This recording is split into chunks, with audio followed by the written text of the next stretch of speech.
Hello everyone and welcome to another casual review. Today I will be talking about Fire Emblem Three Houses. I finally did it.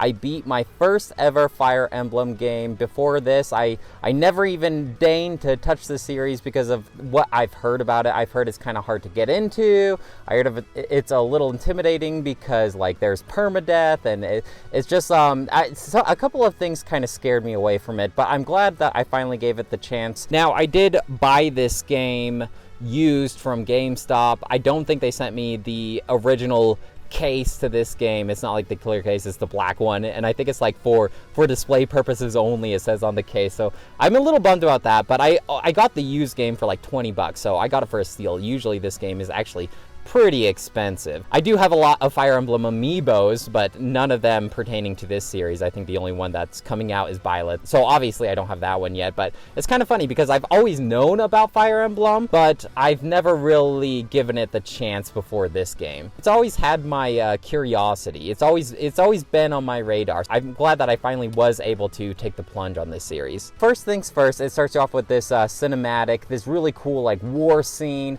Not really something that you expect to see in a traditional Nintendo game. Like, it's straight up like this dude just gets stabbed over and over again. It's crazy. So I kind of want to talk about the cinematics first. I have a mixed opinion of how the cinematics look. Like, what's going on in the story visually. It looks cool, but I'm kind of mixed because it kind of looks like it's anime, but like over a 3D model, if you will. Like the movements of the characters look, I don't know, just like a little weird. It's kind of like when you're watching an anime and there's this big complex mechanical thing, they kind of make it look like this 3D object but try to fit it in this anime universe. Like, I don't watch a lot of anime, but when I think of like Attack on Titan, let's say there's this big complex catapult, it's like that weird 3D.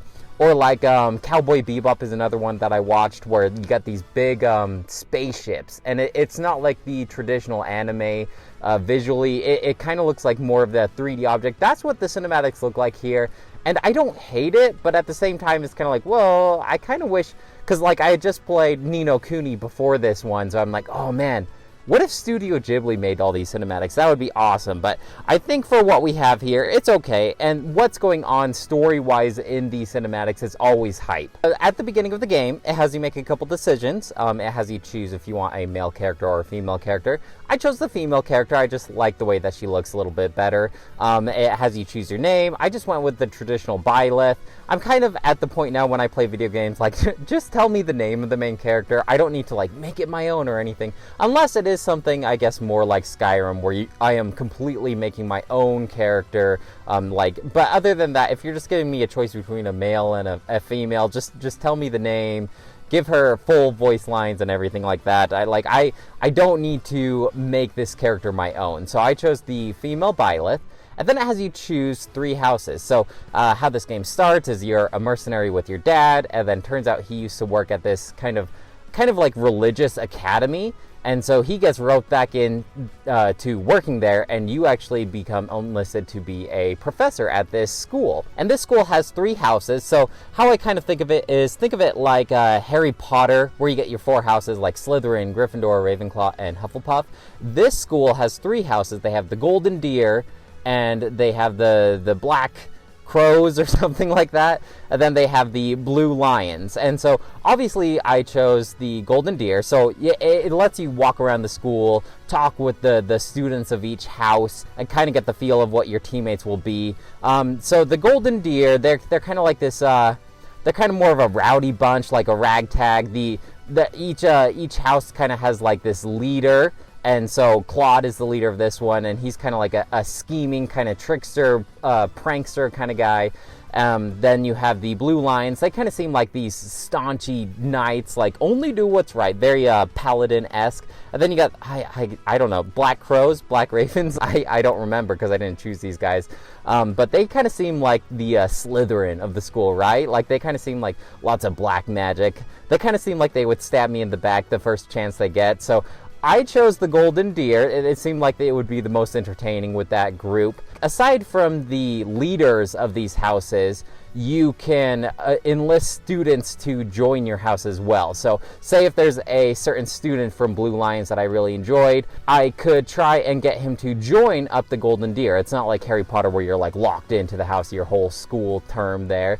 And so like in order to enlist a student into your house, you need to have the right stats and you need to build up a enough of a bond with these students. And I'll get into that later.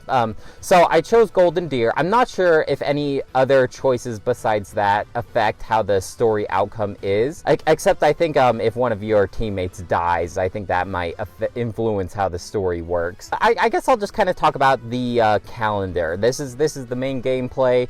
I know I have a lot of topics to discuss here, so I'll try not to get sidetracked too bad. But so it's a calendar.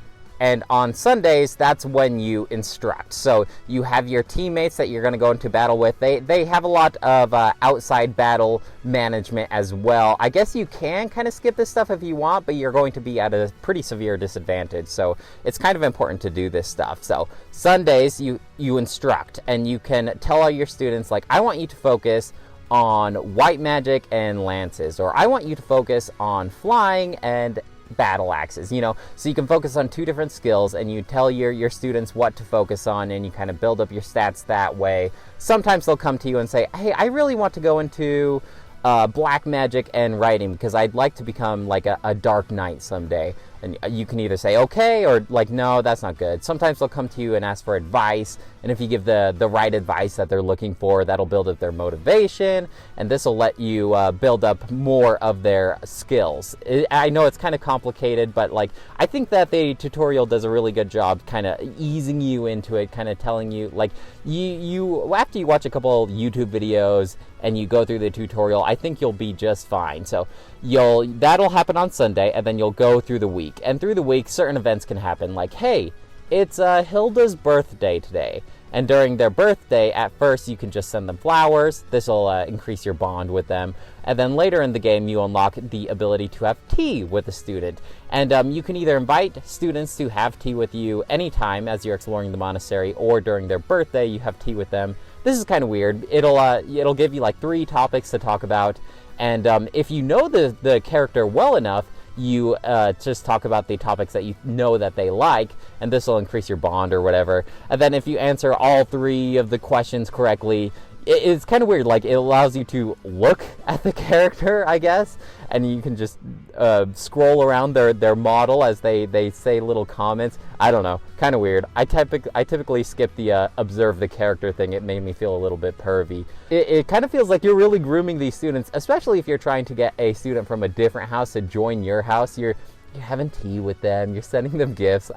It sounds very Fire Emblem-y. By the end of the week, after these events, there might be like, hey, they're singing at the monastery, you want to go sing at the monastery to boost up your white magic stats? Yeah, sure.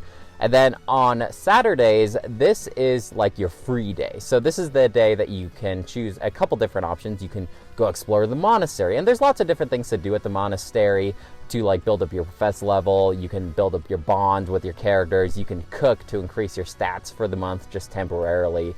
You can feed the doggies and the kitties some meat, and they will love you and give you some items. Maybe they will give you some resources to repair your weapons, things like that. You still can't pet them, unfortunately. You can pick up lost items, give them to students to raise their motivation. There's a lot of things to do here. Fishing, if a game doesn't have fishing, like, what are we even doing here? You can plant seeds, and then you get like ingredients and items that boost up your stats, things like that. This is where you can go shopping, you can buy new items, you can repair weapons that lose a lot of their durability as you go into battles. I had like so many things to do at the monastery, and I've heard people say like, well, if you're not really interested in the monastery, you don't have to do it. And while I technically think that's true, I mean, to get the full experience of the game, I think that you really do need to explore the monastery at least once a month. And then as you play through the game, you kind of know where everything is. You know how you want to spend your activity points. Exploring the monastery can be streamlined if you don't want to just wander around. But at least for the first half of the game, this did take up a lot of my time, I want to say. Aside from that, you can have like somebody give a lesson for your guys to boost up your ability. So say there's a knight who's really good with like swords, you could have them teach a lesson, and everyone who is interested in building up their sword skills can sit in attendance. You can choose to just rest, and this will increase the character's motivation, which will allow them to get more abilities. You can choose to battle. This is basically like if you think your guys' experience is under-leveled and you want to just build up some of their stats, you can go into some battles. There's a couple quests that you can gather at the monastery as you're exploring. Most of these are like, hey, pick up this item and go talk to this guy, and they'll like you for it. But some of them are, hey, go into this battle, there's bandits over here. These are just like optional side quests that you don't typically have to do. Let's see. I think that's about all you can do on your free day. This doesn't take up your option of what you do on the Saturdays, but you can choose to get certification. So say you have a character, and I guess I would equivalent this to like a job upgrade. So say I have a character, Hilda, and I want her to be all about like axes. Then I could go into the next class that is like a heavy knight that is all about axes. Your skills need to be like, they need to reach a certain threshold in order to like get a new class. So once you've mastered like the basic commoner class, then you can upgrade to a heavy armor knight if your heavy armor and your axe abilities are high enough. I know this all sounds very confusing, but I'm trying to systematically go through it all. It was always very exciting to get like a new class, like for a character that you've been leveling up their skills for a long time. Like aesthetically they changed. There are some really cool classes that by the end, like the advanced and master classes. Like one, you can like ride this dragon, this wyvern, which is awesome. You can become like a dark knight, like this black magic spellcaster on a horse. One guy, since I joined the Golden Deer, I was given a character called Raphael, and he is all about like punching and just getting in the action. And so the master classes, he just has these like huge gauntlets and this giant cape, and I just had him running around punching guys in his hero cape. Like the classes actually look really, really cool. My main character, Byleth, I feel like they really want Byleth to kind of be like the jack of all trades, master of none, is kind of how I trained her. So she did get a lot of different abilities. Typically I had her be like this spellcaster sword user, but you could really tailor your characters in any class that you want. I feel like they all have their certain preferences though. And so if they come to you and say, hey, I really would like to train to become this class, usually I just say like, yeah, you can do it. I'm sure that your passive stats kind of lean that way anyway. So this first playthrough of Fire Emblem, I kind of played it safe here. Oh, as far as playing it safe, I did go the normal difficulty route, and then so it asks you like, hey, do you want permadeath, or do you want to be on casual mode, where if your characters die, they just come back after the battle's done? And so whenever I would hear people talking about Fire Emblem, they're like, you got to do the permanent death because deaths mean more meaningful, and they like have you form more memories with these characters, maybe play it a little more safe. So I chose that. And then down the line, one of my characters died. And I was just like, if you think I'm going to let Lysithia's story end here, you are sadly mistaken. Luckily, they give you this rewind ability during combat. And I'm not sure how they dole out how many times you can rewind. But I think it's like stacks, like it stacks up, like every battle you get another stack of rewind. And I typically didn't need this too much because the game was fairly easy. I feel like I was pretty over leveled by the end. I actually did a couple more battles than I think I should have. But sometimes an enemy would get through your front lines and just one hit kill one of your mages in the back. And it's just like, if you think I'm going to let Lysithia die, or if you think I'm going to let like Marianne die, you are sadly mistaken. And so I chickened out. I gotta be honest. I rewound. I couldn't bear one of my characters dying, and if I do play through other Fire Emblem games that don't allow rewind, I think I'm gonna chicken out and just quit out of the game and boot back up. I know that takes away the spirit of Fire Emblem, but like, oh man, you get such an attachment with these characters because like as you increase your bond levels with them, you get to see them interact with other characters. You yourself get to interact with them. You have your tea times, like I said. Like, you really form a bond with these characters that isn't normal in a traditional RPG, I think. And so just to have them die, to have their story end right there, I'm not sure how that would have played out. And I don't think my enjoyment of the game would have been at its maximum if I didn't get to see these characters' stories play out like how they were meant to. I know, I'm just trying to justify why I chickened out here, and I used the rewind system. Like I said, you typically don't really need them. In the normal difficulty, it was pretty easy even for me, even if this was my first Fire Emblem game, but I just wanted to play it easy. I just wanted to kind of dip my toes into the Fire Emblem series. If I was to replay this Fire Emblem Three Houses, I think I would have chosen a still normal mode. I think I would have put it on casual mode so I wouldn't have to worry about rewinding if one of my characters died. And I think I wouldn't have done any of the side battles. I would have just cruised through and did all the main story missions, and I think I would have stayed on level with the rest of the characters. And then I just want to have the feeling like I needed to grind or anything like that, and it helped me get through the main story a lot quicker that way. It does incentivize you to play through the other two houses because as the game progresses, the Three Houses storylines kind of divulge. I think I'd really want to play as the Black Crows or Black Ravens or whatever next if I was to replay this game. But like I said, I'm over 50 hours in this game when I beat it. I don't think I'll be touching this for a while, but part of me was like, man, maybe I should just boot this game up again and see what it looks like from a different house, because they do seem differing enough that it would warrant another playthrough, I think. What was I talking about? Oh yeah, the calendar. So that's your Saturday, that's your free time. And then at the end of the day, at the end of the month, you go on like a story-related mission. And then once you do the story-related mission, you can explore the monastery again, talk to characters throughout the monastery, and they will like talk about events that happened during the story, their feelings towards it. You can like respond, and if you respond correctly, they will their bond level with you will increase, things like that. But that's basically like the battle routine, you know? You're going through these calendars, you're raising up your character's stats, you're changing their classes, you're upgrading, you're getting new weapons, things like that, and then you're battling. I typically would try to battle 2 Saturdays of the month, and then alongside like the main battle. And then I would explore once a month, and then the third month, sometimes there's a third Saturday, like free Saturday, sometimes there's not. That's when I would do like an additional class, or I would rest or something like that. I talked about weapon durability. This is like, if I have a sword, I can use like a special ability, but this will reduce the durability of my weapon even more than like a basic attack. You do get these like awesome weapons. They're like I think Byleth, she gets like the sword of the creator, and it's this like way cool sword that like splits up. It's kind of like this whip. Like the first time I've seen something like this would be Ivy from Soul Calibur, but in recent memory there was that new Pixar movie, the dragon, I forget her name, but she has this cool sword that's pretty similar, where it like splits off in segments, kind of turns into this whip. Raya, it's Raya. Raya was the movie I was thinking of.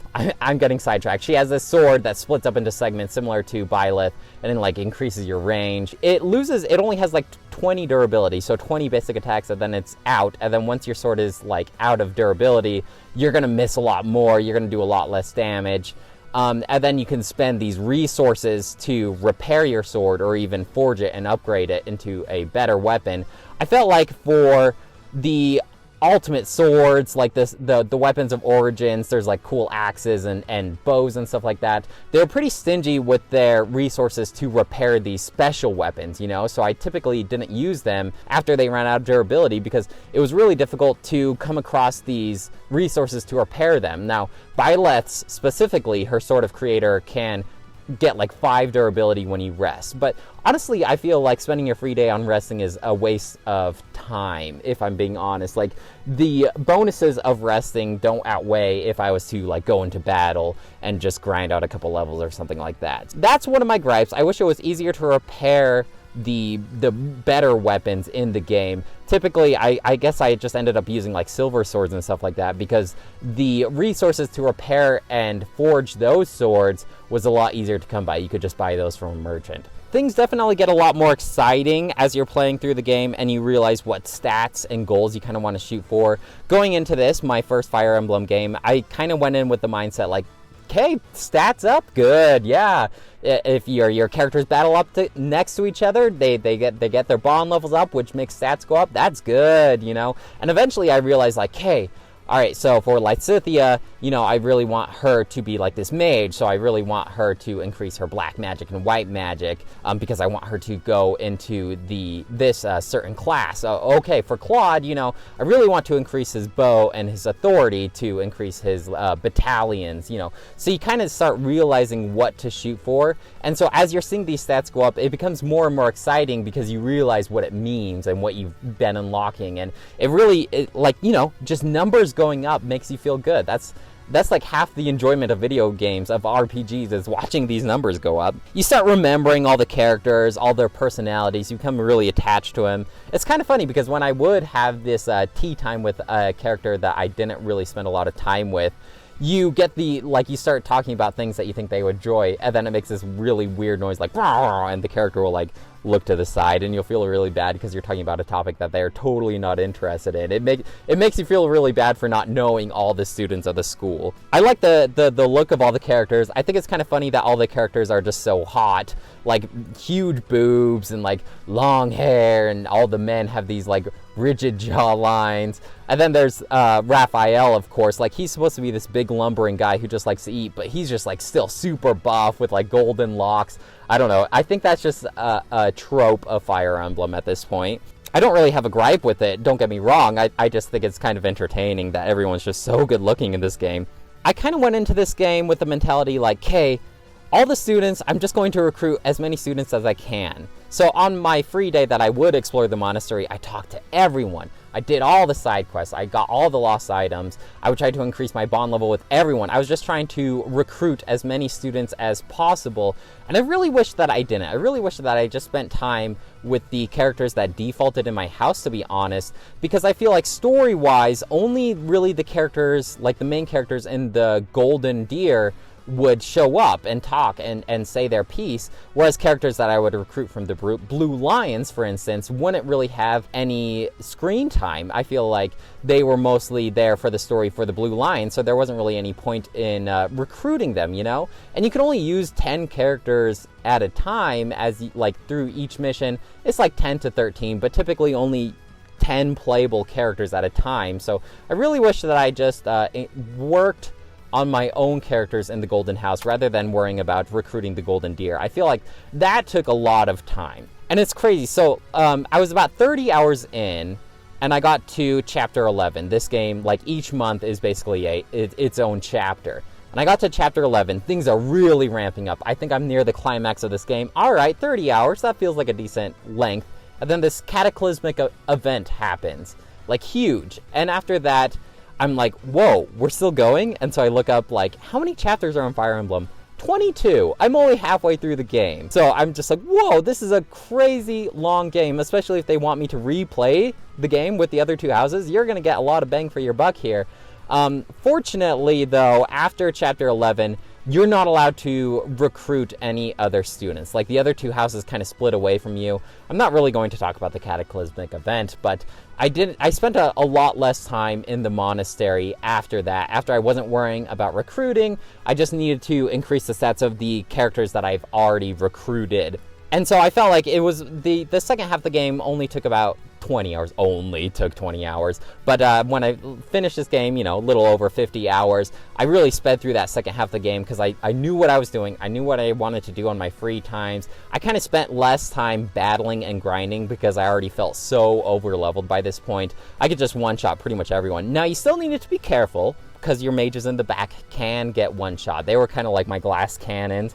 And if they died, you gotta rewind and go all the way back to your player phase, and it was just kind of a hassle. But that typically did not happen that much, and for the most part, I was pretty overleveled. Even by like the final level, I was just killing everyone left and right. As far as the story goes, though, like lots of impactful story beats. I was pretty invested in the story at this point. Whenever there was a cinematic, I was really hyped up about it. It was always cool. I wish there was like some sort of Fire Emblem movie or something like that, because like the story itself is pretty hype, and I'm just like, wow, are all Fire Emblem games like this? Because I think I'm in. I think I'm a Fire Emblem fan. I enjoyed the story enough that I would read a book about this story, to be honest. Even like they're talking about like the history, like, oh, the old Knights of Seiros and stuff like that. I was invested, like, yeah? And then what happened? And I was pretty hooked, which typically doesn't happen in a long RPG like this. Usually I will run out of steam after a while, but the story beats kept this game fresh and kept me invested for sure. Everything's just voice acted in this game, which is insane. So I don't know a lot about game development. During my university years, I did take an elective about game development, and from what I understand, I could be mistaken, but voice acting takes up a lot of storage space. And so to have all of this voice acting on a single game cartridge is pretty impressive, I'd say. Like, typically that's why you will hear repeat lines on a video game, like say Skyrim, took an arrow to the knee kind of thing. You would repeat these voice lines to still have the voice acting, but you wouldn't have to use as much storage because you can just take the same voice clip over and over again. This has so much voice acting. It's insane. So even like characters besides yourself, say like Claude and Hilda, if their bond level gets up enough, you'll see a little cutscene with them talking and interacting. And usually there's like 2 or 3 of these scenes for each character. So let's say like Claude, for all the students, not even just Golden Deer, he has so many of these voice acted dialogue interactions between all these characters. It is insane. Like the whole game is pretty much voice acted. Even the beginning of like each calendar, you'll have this narrator say like what's going on in the month. Oh, you're getting a cold wind filling through the air. People know that winter's coming, kind of thing. And it's just so much voice acting. I'm just baffled how they were able to fit all this into the game. And the voice acting is actually really, really good. Like, you can tell that the voice actors were in the same room directly talking to each other, knowing what's going on in the conversation, because their voices reflect it, if that makes sense. You can really tell if a voice actor is in a room all by themselves and just told to read off of these lines compared to having an actual conversation with someone. And they did that, and I'm just super impressed by the voice acting in this game, and I feel like that really played a part in having you get a relationship with these characters and really feeling like they're alive, and you just get to really form a bond with them. And I think that's one of the reasons why it was so hard for me to let a character go if they died, and that's why I felt the impulse to rewind like I did. It's the type of game that you just think about when you're not playing it. Like, man, what are their intentions? How is that story going to play out? Man, Byleth is so cool, and you're just thinking about the story, and I just wanted to play it more and more. And so, like, that's why it was so nice to have on the Switch, is so, like, every second, like, well, I'm not quite at a main story beat. I guess I could grind out a couple of battles while I listen to a podcast or something like that. Like, you just want to play it more and more. And so the 50-some hours really didn't feel like it, because I was always just so excited to play. How is this interaction going to play out during their bond level as it increases? It's just, it really hooks you in. And I gotta wonder, like, why it took me this long to try a Fire Emblem game, because it's totally up my alley, surprisingly. I do have a couple gripes. The long loading times. Whenever you go into a battle or something like that, you gotta wait 20 some odd seconds. I never played dock. I didn't know if it's probably quicker if you play docked, but I did play handheld, so the 20-second loading times do add up after a while. Luckily, I can tilt my Switch left or right, and that'll make my little pixelated Byleth run left or right, and you can press B to jump, so it's something to interact with while you wait for the battle to finally load. I mentioned that a lot of the voice acting is very impressive, but it's kind of weird because you get these bond level interactions between characters as their bond level increases. But after this certain cataclysmic event that happens midway the game, say 2 characters' bond level finally reaches like the third tier, you know, like the first level of their bond, their interactions seem out of place. Like, well, This would have made sense if it happened at the beginning of the game, but now that we're past this cataclysmic event, it kind of seems weird that these characters are interacting this way. Like, you think they would talk differently. So that was a little out of place. Other than that, though, I don't really have a ton of gripes, but I guess the weapon durability that I already talked about. But, you know, music was pretty good. It's pretty crazy. The second to last level, I'm not going to talk about what happens in it, but the music in the second to last level is pretty crazy. If you're curious, just type in, like, on YouTube, Fire Emblem Three Houses Chapter 21 music, and I'm just like, what is going on with this game? And it's probably my favorite track of the series, but it was just so out of place. You have to see for yourself, or hear for yourself. Byleth herself is definitely an awesome character. I'm actually pretty excited about his amiibo, I guess. The amiibo is the male Byleth, but that one's coming out later this month, and I'm definitely going to pick that up because I love Byleth as a character. I know when they revealed Byleth as another Fire Emblem character on Super Smash Bros., everyone just groaned and laughed. But I went back and watched that video having played this game now, and I'm just like, dude, this would have been an awesome reveal had I already played the game. And I can only imagine how Fire Emblem Three Houses fans felt after this reveal. They were probably hyped, but all the rest of us were just groaning like, oh great, another Fire Emblem character. No, but Byleth is awesome, and I'm like, oh man, I don't really play Super Smash anymore, but I'm like, maybe I should main Byleth, because Byleth's awesome. I just wish that the amiibo was the female Byleth. There's just so much to talk about this game. It's such a big game. It's so impressive. This is just a 5 out of 5 game. It's amazing. If you have any curiosity about this game, I would definitely recommend to pick it up. You really feel like a part of this Fire Emblem world. It's a lot of hype moments. It just makes you feel so cool. When you're in the midst of battle, you really feel like a squad, a team, like you're all working together, battling, defeating this evil. I think I'm just a Fire Emblem fan now. You know what? I'm going to do it. I'm going to go and play some of the other Fire Emblem games when I get a chance. I'm going to go buy that English translated game that's going away at the end of the month. I can officially call myself a Fire Emblem fan. It's a great series, and if any of them are anything like this Fire Emblem Three Houses game, I'm definitely in for a treat, because there's so many Fire Emblem games now. I am just looking forward to being able to see what the rest of the games are about.